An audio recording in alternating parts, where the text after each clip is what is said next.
So hello everyone, welcome back in Hardoi वाला aspirant channel.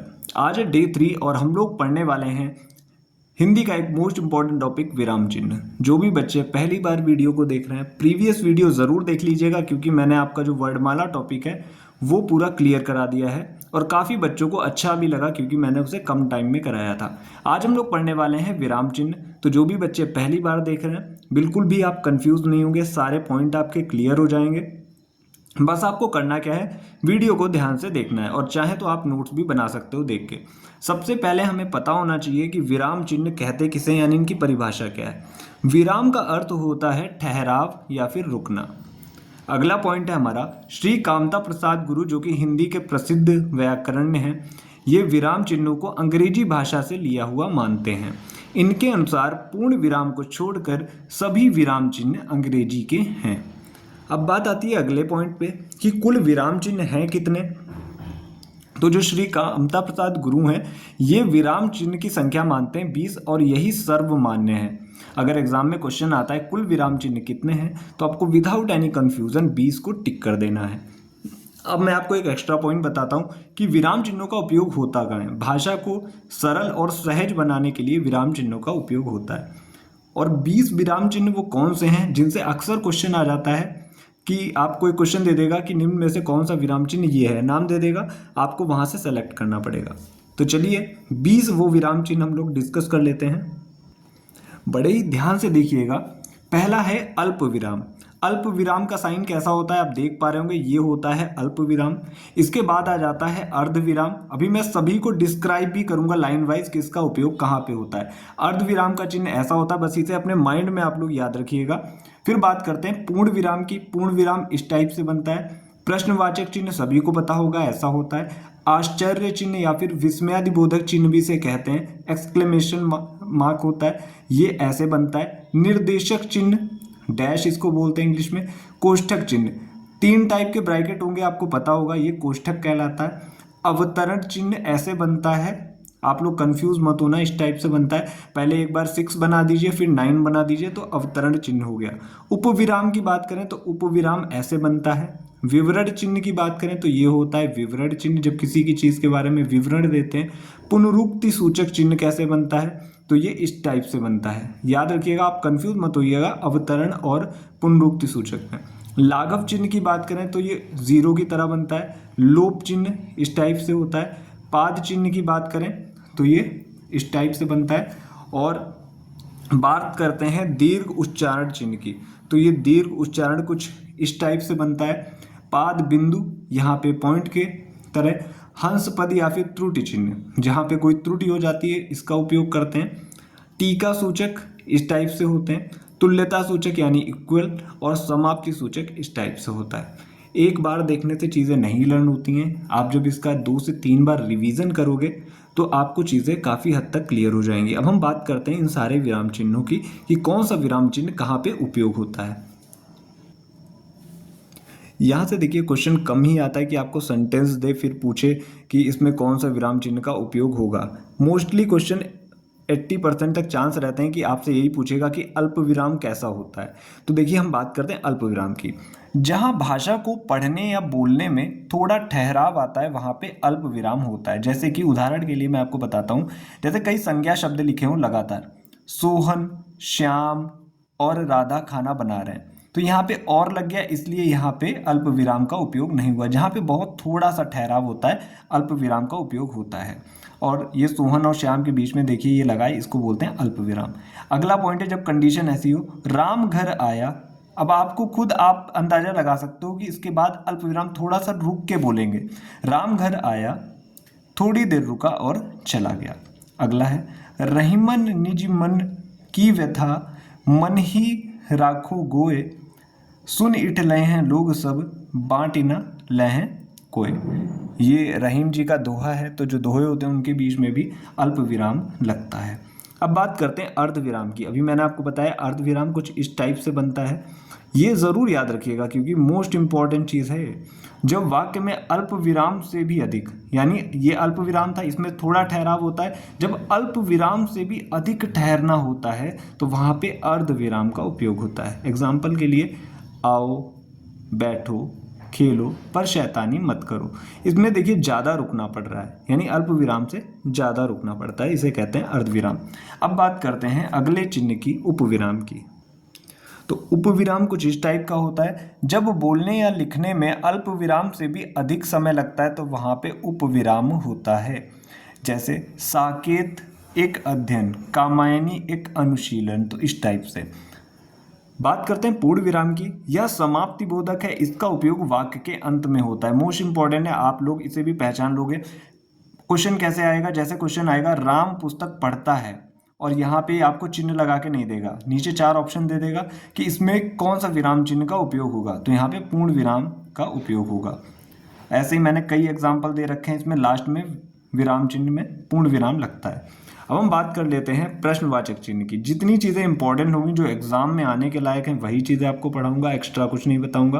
प्रश्नवाचक चिन्ह क्या होता है, जहां पर कुछ पूछा जाता है वहां अंत में प्रश्नवाचक चिन्ह का उपयोग होता है। जैसे उदाहरण के लिए, तुम कब आओगे, क्वेश्चन हो रहा है, लास्ट में देखिए क्वेश्चन मार्क, तुम क्या खाओगे, क्वेश्चन मार्क। चलते हैं नेक्स्ट पेज पे।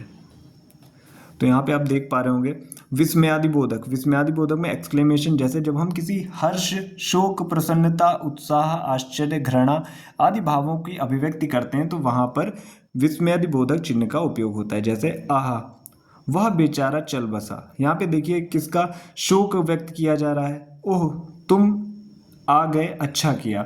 यहाँ पे ये एक्सक्लेमेशन लगेगा, मैं लगाना शायद भूल गया था, तो एक्सक्लेमेशन मैंने लगा दिया है। इसको कहते हैं विस्मयादि बोधक चिन्ह। अब बात करते हैं उद्धरण या अवतरण चिन्ह की। उद्धरण अवतरण ऐसा होता है, मैंने आपको भी बताया था, जब किसी अंश को ज्यों का त्यों लिखना हो तो वहाँ पे उद्धरण चिन्ह का उपयोग होता है। मतलब एक ही तरीके का, उसमें कुछ भी बदलाव ना हो। जैसे कबीर वाणी के डिक्टेटर थे, इसमें देखिए कुछ भी बदलाव नहीं हुआ है, ये इसी को दर्शाता है कि इसमें कोई भी चेंज नहीं हुआ है। अब बात करते हैं अगले की, जो कि है संयोजक चिन्ह। अब हम बात कर लेते हैं संयोजक चिन्ह की, यानी डैश। डैश कब लगता है, दो सहचर या विपरीतार्थी शब्दों के मध्य इनका उपयोग होता है। जैसे कि दो एक जैसे शब्दों या फिर विपरीत हों, जैसे कि माता पिता, भाई बहन, उठना बैठना, तो यहाँ पे डैश लगता है, यानी संयोजक चिन्ह लगता है। इसको कहते हैं संयोजक चिन्ह। मेन चीज़ देखिए, आप चिन्ह को पहचानना सीख लीजिए, यहाँ से एक भी क्वेश्चन नहीं छूटेगा। ये सब पढ़ने की आपको बहुत ज़्यादा ज़रूरत नहीं है इतना डीप में, फिर भी मैं आपको बता दे रहा हूँ। कोष्टक चिन्ह आपको मैंने बताया था, कोष्टक 3 टाइप के होते हैं। इसका उपयोग किसी के अर्थ को स्पष्ट करने के लिए होता है। जैसे कि सुमित्रा नंदन पंत लक्ष्मण का पात्र, कौन्तेय जो है अर्जुन को बोला जाता है, राधेय जो है कर्ण को बोला जाता है। तो ये आप लोग ज़रूर याद रखिएगा। जैसे ये कर्ण को राधेय भी कहते हैं, तो ये राधेय जो है कर्ण का वर्णन कर रहा है, इसको स्पष्ट कर रहा है, तो इसीलिए इसको ब्रैकेट में लिखा गया है। बात करते हैं विवरण चिन्ह की। किसी स्थान, वस्तु या व्यक्ति का वर्णन करने हेतु इस चिन्ह का उपयोग होता है। जैसे कि उत्तर प्रदेश के कई बड़े नगर, जैसे लखनऊ, कानपुर, हरदोई और इलाहाबाद। तो यहाँ पे देखिए ये जो चिन्ह है विवरण दे रहा है उत्तर प्रदेश के शहरों का, तो यहाँ पे विवरण चिन्ह का उपयोग हुआ है। अब बात करते हैं पुनरुक्ति चिन्ह का। पुनरुक्ति चिन्ह का उपयोग कहाँ होता है, जब वस्तु को बार बार दोहराने से बचने हेतु पुनरुक्ति चिन्ह का उपयोग होता है। अब जैसे आपको किसी चीज़ को बार बार नहीं लिखना है, अक्सर जब आप दुकान पे सामान लेने जाते हो, एक लिस्ट बनाते हो, वहाँ पे दुकानदार क्या करता है, जो चीज़ें सेम होती है, जिनके रेट सेम होते हैं, वजन सेम होता है, उनके नीचे ये वाला साइन मार देता है। तो इसे कहते हैं पुनरुक्ति सूचक, कि एक ही वस्तु को बार बार दोहराने से बचना है, तो वहाँ पे पुनरुक्ति सूचक का उपयोग होता है। चलते हैं अगले पेज पे, आ चुके हैं अगले पेज पे। बात कर लेते हैं लाघव चिन्ह की। तो ओ जैसे बनता है वैसे लाघव चिन्ह बनता है। आपने कई बार देखिए प्रधानमंत्री को जब शॉर्ट फॉर्म में लिखते हैं प्र, तो उसके आगे ये जीरो सा लगा देखा होगा, तो ये लाघव चिन्ह होता है, यानी कि शॉर्ट में इसको रिप्रेजेंट करता है। डॉक्टर में डा केवल लगाते हैं, तो वहाँ पे एक ये लगता है, इसको बोलते हैं लाघव चिन्ह। तो आपको पता होगा पूर्ण शब्द में एक वर्ण के आगे, जैसे कोई डॉक्टर लिखा है, डॉक्टर का डा ले लिया, डॉक्टर लिखा है, डॉक्टर का यहाँ पे डा लिख लेते हैं, तो ये पूरे डॉक्टर को रिप्रेजेंट कर रहा है, तो ये लाघव चिन्ह होता है, ये होता है लाघव चिन्ह। दीर्घ उच्चारण चिन्ह किसे कहते हैं, प्लुस स्वर मैंने आपको पढ़ा रखा था प्रीवियस चैप्टर में वर्णमाला में। प्लुस स्वर कौन से होते हैं? जिनके उच्चारण में बहुत अधिक समय लगता है। तो सीधी सी बात है, जब हम बोलेंगे राम या ओम तो ये चिन्ह जो होता है वो कहलाता है दीर्घ उच्चारण। अब हम बात करते हैं हंस पद या फिर त्रुटि सूचक की। मोस्ट इंपॉर्टेंट है, कई बार एग्जाम में मोस्ट फेवरेट क्वेश्चन है ये। एसआई में कई बार पूछा जा चुका है कि हंस पद का चिन्ह कौन सा होता है। ये ऐसा होता है जब लिखने में कोई अक्षर छूट जाता है या फिर हमसे कोई गलती हो जाती है तो उसके स्थान पे हम ये वाला चिन्ह लगा के शब्द को लिख देते हैं। जैसे कि मैं तुम्हें देना चाहता हूँ, कुछ देना चाहता हूँ, तो कुछ शब्द छूट गया तो वहां पे हमने त्रुटि सूचक चिन्ह का उपयोग किया और कुछ को ऊपर लिख दिया। अब बात करते हैं मोस्ट इंपॉर्टेंट समाप्ति सूचक की। किसी लेख, अध्याय या पुस्तक की जब समाप्ति होती है तो इस चिन्ह का उपयोग होता है। अब आप जब अपनी बुक को पलट के देखिएगा, जिस बुक से भी आप पढ़ते हो, बिल्कुल लास्ट पेज को खोलिएगा तो यहाँ पे ऐसा चिन्ह बन के आएगा कि अब ये पुस्तक यहाँ पे समाप्त हो चुकी है। आई होप आपकी चीज़ें क्लियर हो गई होंगी। अब हम कुछ क्वेश्चंस को डिस्कस कर लेते हैं जो कि प्रीवियस यूपीएसआई एग्जाम में आए हुए हैं। तो ये आप देख रहे होगे। तो देखिए, काक पद का उपयोग होता है। अब काक पद को ही त्रुटि सूचक कहते हैं और इसी को हंस पद भी बोलते हैं। तीन नाम है इसके, याद कर लीजिएगा, काक पद, हंस पद या फिर त्रुटि सूचक। छूटे हुए अंश के लिए, जब कोई वाक्य में कोई अंश छूट जाता है तो हम उसके उपयोग करते हैं किसका? वहां पे काक पद या त्रुटि सूचक का उपयोग करते हैं।